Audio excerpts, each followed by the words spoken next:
What is up, my sassy friends? Welcome back to another episode of Get Your Shit Together. I want to talk about something that I feel like most of us have, especially now, anxiety. You might have checked out part 1 of Kick Anxiety's Ass. If you haven't, go check it out, because today, part 2. I'm Brittany Luna. Strap on in, and let's do this.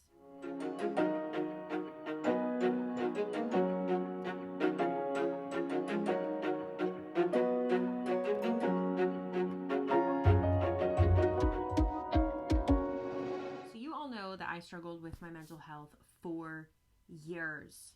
Anxiety and depression were these things that I saw as the enemy, and it was dictating my entire life. Not a single day would go by that I wasn't at the very least fixated on something that was causing me to worry, and more often than not, I would have panic attacks at least once a day. No joke. Good God, I remember feeling that way. It was like constantly feeling like I was trapped in some staticky fog surrounding me. There was this fullness in my head as if it couldn't possibly contain the number of thoughts going through it, and my stomach was always a mess, and I was a sweaty ass beast, sweating through all of my clothes, pit stains up the wazoo. My heart was skipping beats like I was skipping rocks, and it was awful. What if this happens? What if I die? What if I go to the hospital? What if my heart stops? What if my car crashes? What if I die and no one's there to save me? What if? What if? What if? Each day was a fight to want to be here. A fight to feel at the bare minimum decent. I turned to many things that were harmful for me, like drugs and alcohol, just to simply feel some semblance of peace. And to get all of the stuff that was going on around me and in me to quiet down.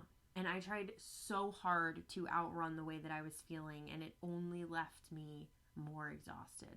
But things started to change a little bit when I learned to establish a relationship with my anxiety.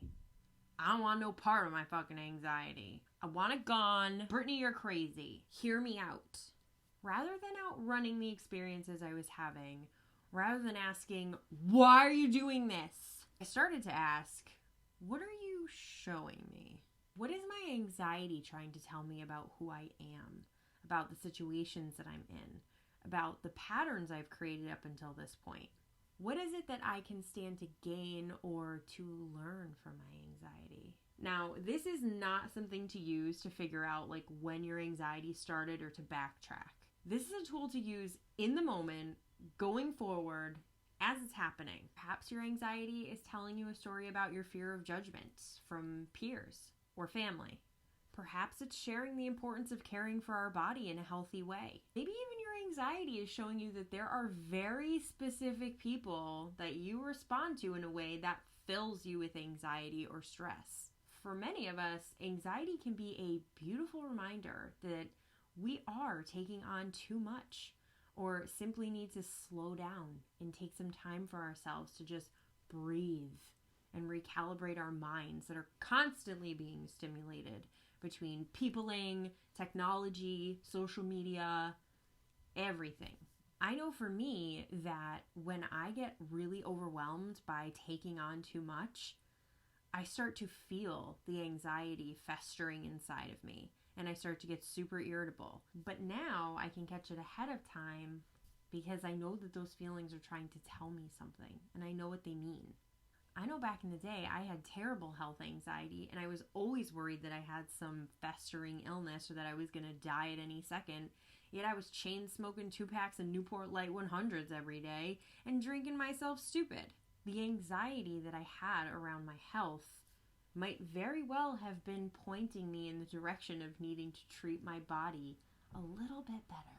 The beautiful thing about asking our anxiety what's happening through creating a relationship with it is we can gain some tremendous insight into those areas of our life that we need to focus on and heal. From there, we can ask our anxiety, what is it you need to feel well or to become relaxed? What is it that I'm not receiving or that I am receiving that's triggering in this moment? My challenge for you is that the next time you feel anxious, how is it that you can establish a relationship with your anxiety? How is it that you can listen to what your anxiety is telling you and what you need to do in order to feel well?